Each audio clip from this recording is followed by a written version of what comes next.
লায়লার হোগায় আঙ্গুল দিল Prince Mamun. Prince মামুনের বিচিতে টোক্কা দিয়ে বেহুশ করে দিল লায়লা। এই আঙ্গো কি কোনো কাজ কাম নাই রে মারানির পোলারা? হ্যাঁ, তগো এগুলা দেখতে আর হইলো জন্ম নিবন্ধন আর পাসপোর্টের ভুল ঠিক করতে আইছি। হ্যাঁ, লায়লা করছে মামলা, জেলে গেছে কামলা। অতি লোভে তাঁতি নষ্ট, নে এবার সামলা। এখন কথা হইলো, ঘরের দরজা খুইলা আরেকজনরে নিজেই কইলেন লারেন চারেন কিন্তু খেইলেন না, টাকা নাই বাকিতে খেলেন। মজা তুমিও পাইছো, মজা আমিও পাইছি। হ্যাঁ, আরে মিষ্টি জোর করে খাওয়াইলে তিতা লাগে এমন না, তাহলে এটা ধর্ষণ মামলা কেমনে হয় আমার মাথায় কোনোভাবেই ঢোকে না। হ্যাঁ, যার কামই দেহ ব্যবসায়ী করা, সে কিভাবে ধর্ষণ মামলা করে?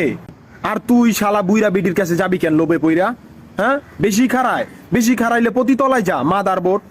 হ্যাঁ, বিচার পরে আদালতের উচিত লায়লার সুরঙ্গি আগে সিলাই করে দেওয়া, আর মামুনের টুনটুনি গোড়ায়